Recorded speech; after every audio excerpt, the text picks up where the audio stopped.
Bonjour et bienvenue dans ce module pédagogique sur les modèles socio-économiques, pourquoi, comment.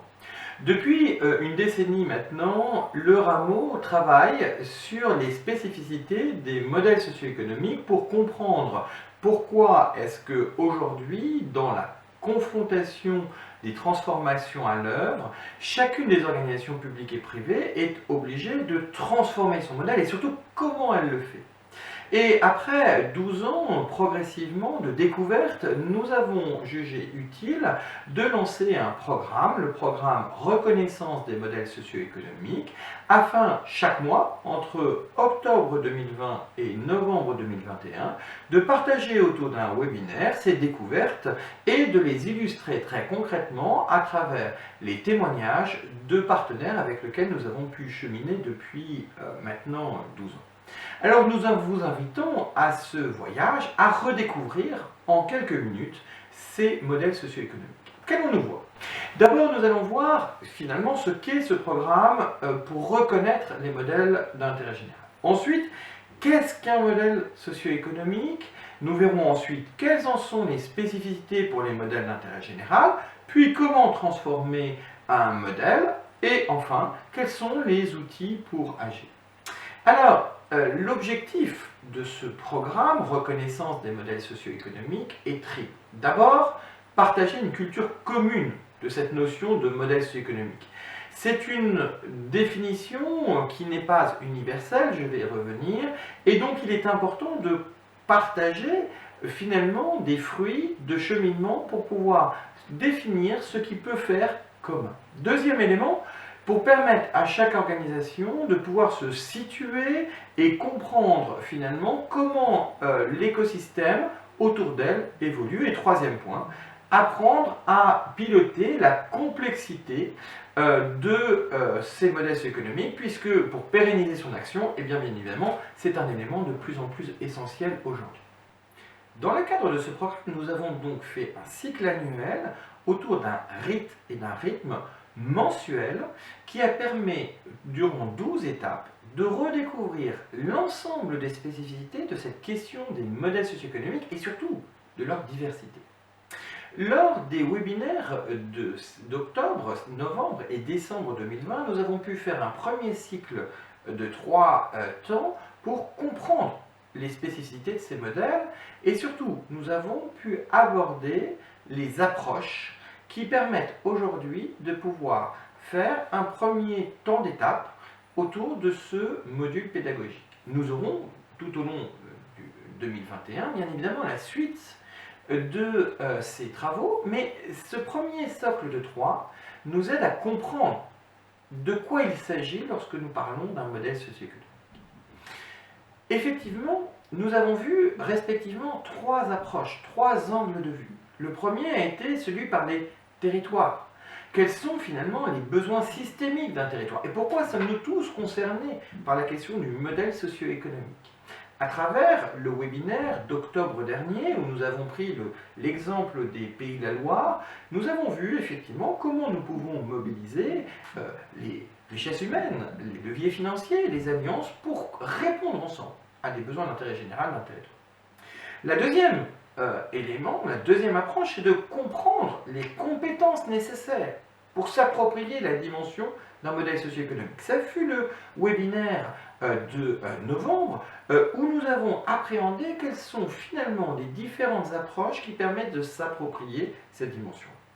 Et puis, le webinaire de décembre nous a permis de l'appréhender par une organisation. Finalement, quelle est la conduite du changement nécessaire pour une organisation qui prend conscience de l'importance de transformer son modèle socio-économique. Et donc, ce triptyque du besoin d'intérêt général, de la façon dont chacun d'entre nous appréhende la notion du modèle socio-économique et de la façon dont une organisation pérennise son action à travers le modèle socio-économique, et tout le sens, bien évidemment, du programme que nous avons mis en place. Alors, une fois qu'on a proposé ce contexte, ça nous permet de comprendre l'importance de pouvoir identifier ce qu'est concrètement un modèle socio-économique. Alors, c'est une dynamique multifacette, un modèle socio-économique, et on pourrait avoir autant de définitions que d'acteurs.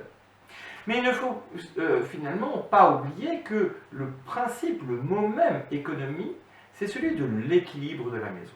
Et c'est à partir de cette définition très simple de l'équilibre de la maison que nous avons essayé d'aborder la complexité de ce dispositif. Et d'abord, en rappelant que finalement cet équilibre repose sur trois jambes, trois piliers.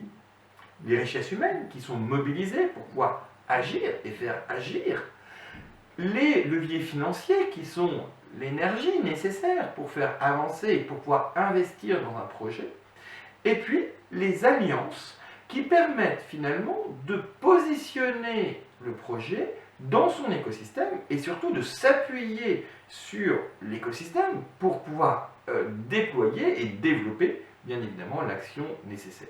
Il n'y aurait pas de projet qui existerait ex nihilo sans être incarné dans un territoire, dans un écosystème où il va s'appuyer avec d'autres partenaires pour donner du sens à l'action qu'il peut avoir.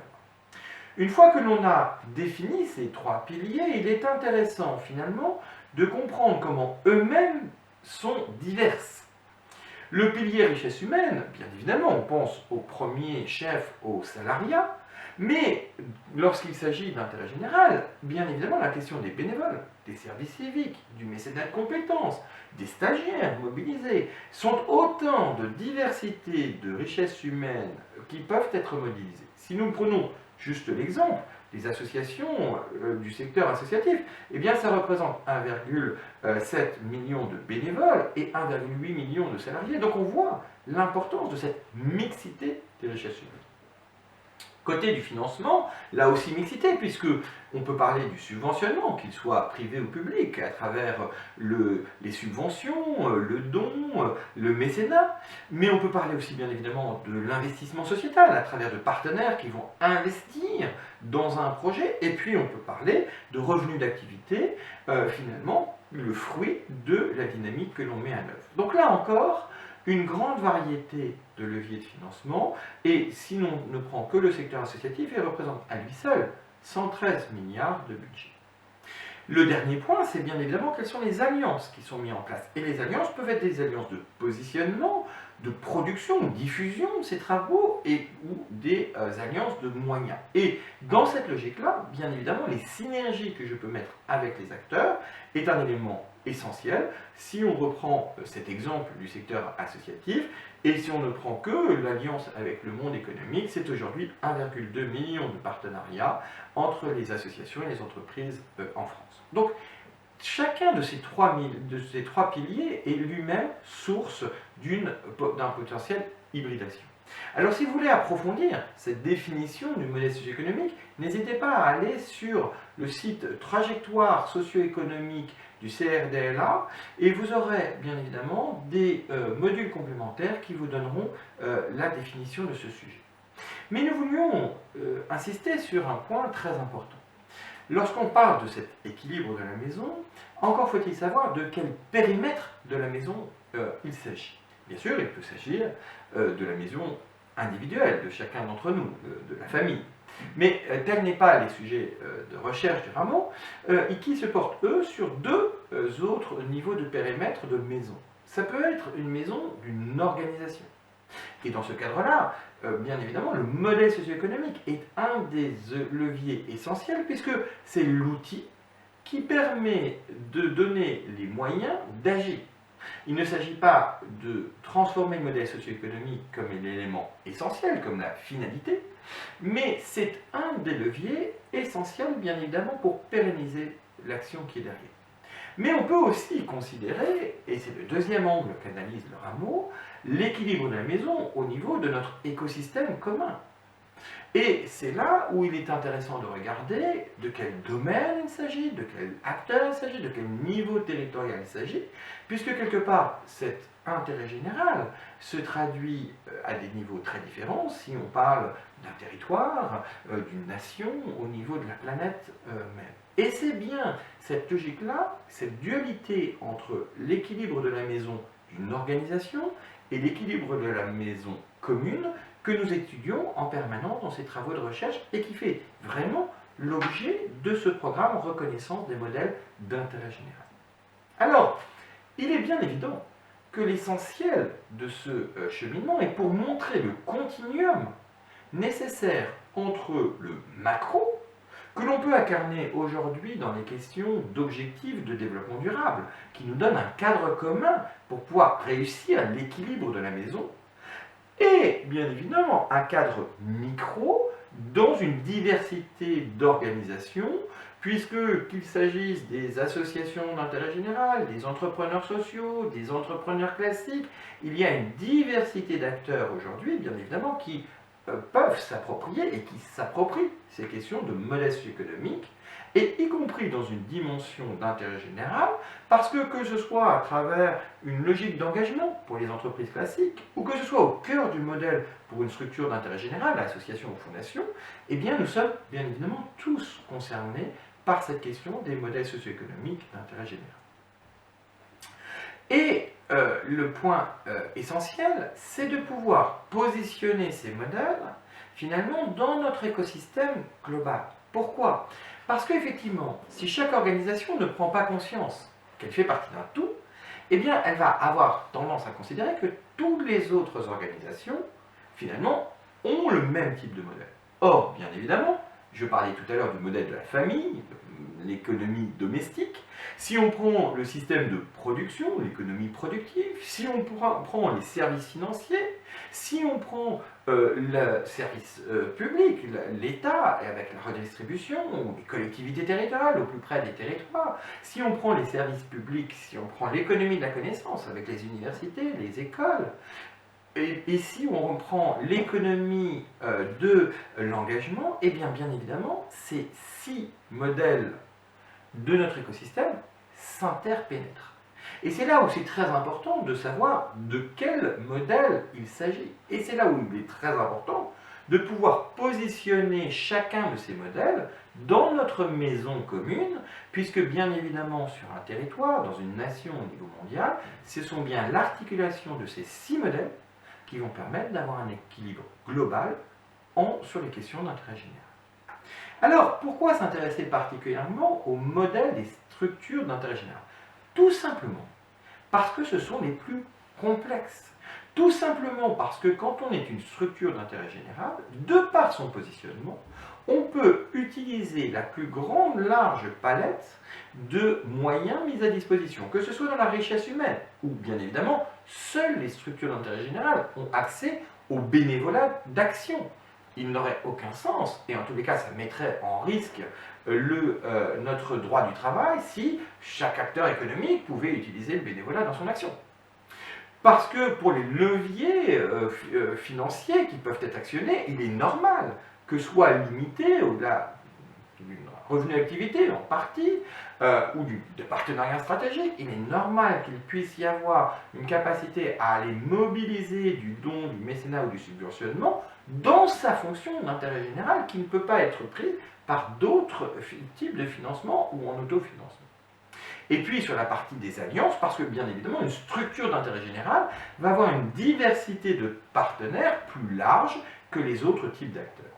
Donc oui, l'intérêt d'aller spécifiquement regarder comment fonctionnent les structures d'intérêt général est tout simplement parce qu'elles sont plus complexes que les acteurs économiques, que ce soit les acteurs économiques classiques de l'ESS ou les acteurs de l'économie publique, ou que ce soit bien sûr les acteurs publics eux-mêmes dans leur rôle de redistribution, que ce soit au niveau de l'État ou que ce soit au niveau des collectivités territoriales.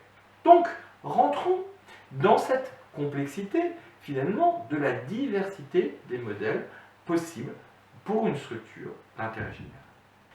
Alors, lorsque l'on regarde, lorsque l'on étudie les structures d'intérêt général, il est très important de comprendre et de bien distinguer la différence entre la notion d'intérêt général et la notion d'utilité sociale.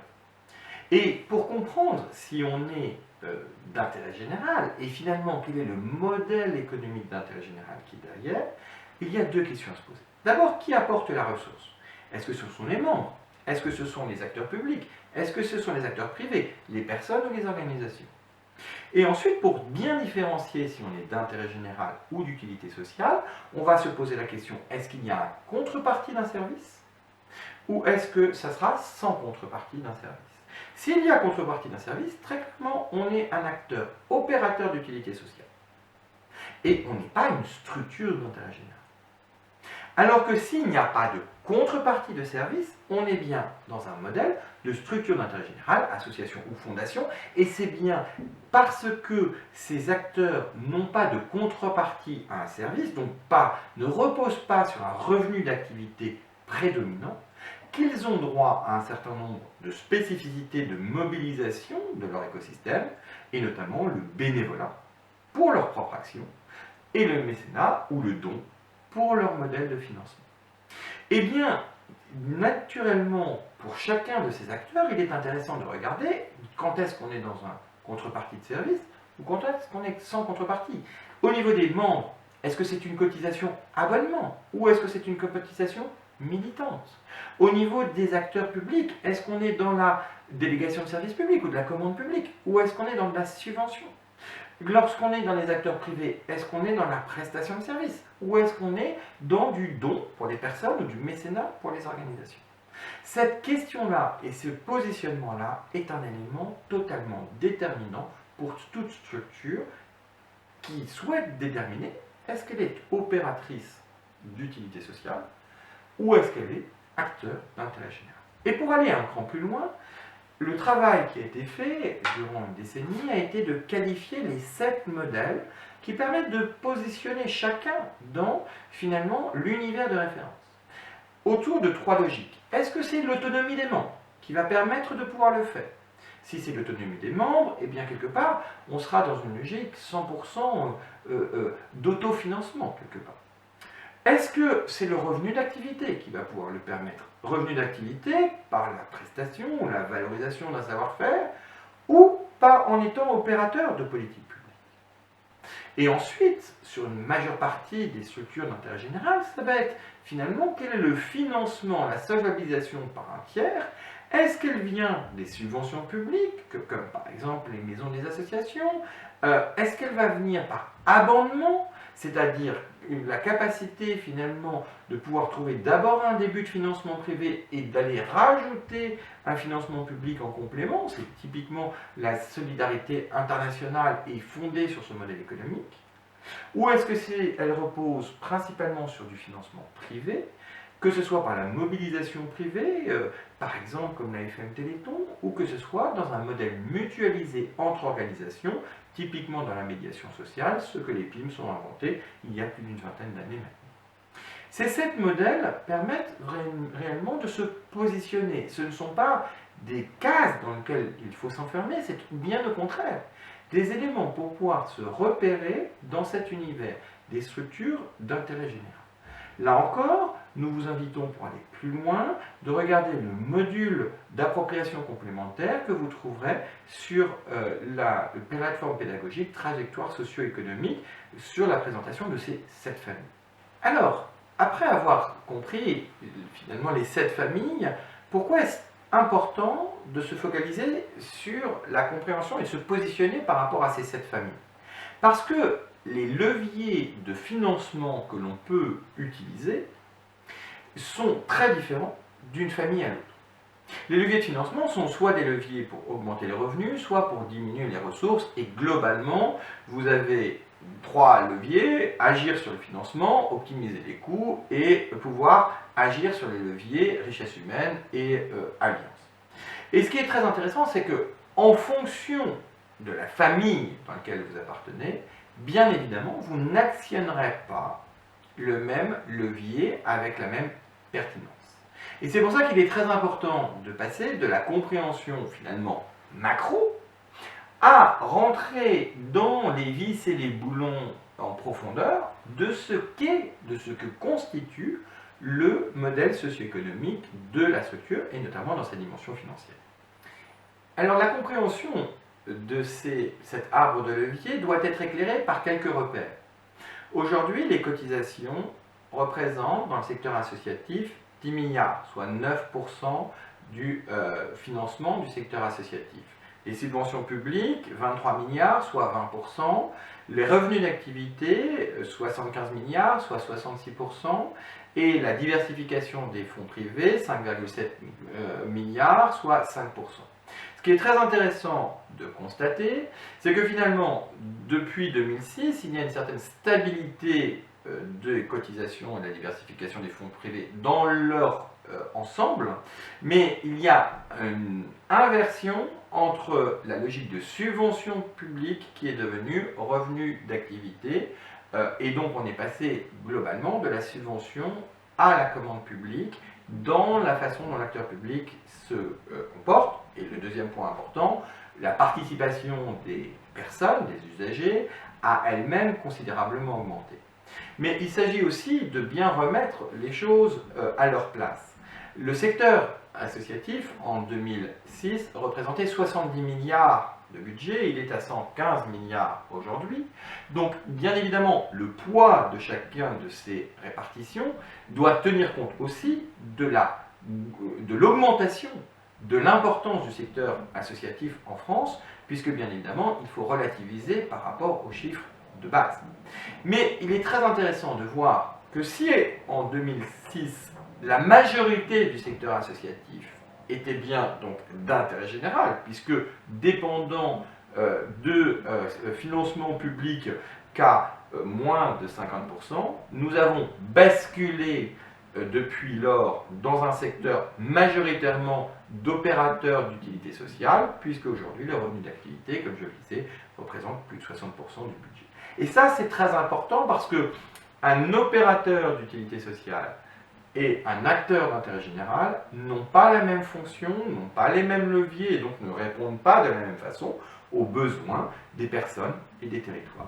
Et j'en veux pour preuve la remarquable analyse qu'a fait PIE, Paris Initiative Entreprendre, dans le cadre des travaux que nous menons en commun pour pouvoir éclairer et outiller les associations dans leur approche de leur modèle socio-économique.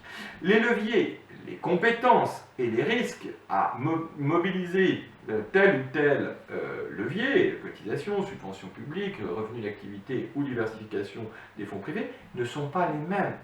Donc il s'agit bien de pouvoir à la fois comprendre comment on se situe dans ces 7 familles des modèles socio-économiques, mais aussi très concrètement les leviers que l'on peut activer pour son projet, et de bien prendre en considération si l'on souhaite être un opérateur d'utilité sociale ou une structure d'intérêt général, puisque dans les deux cas, les missions et les leviers financiers ne seront pas les mêmes.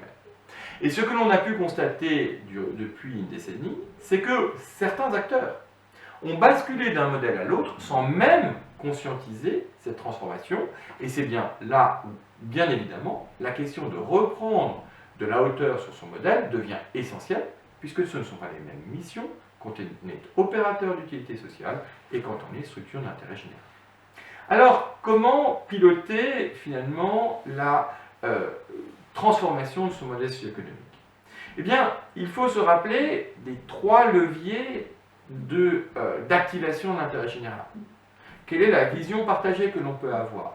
Et donc, finalement, la vision pour le modèle économique, c'est comment on se positionne dans l'écosystème.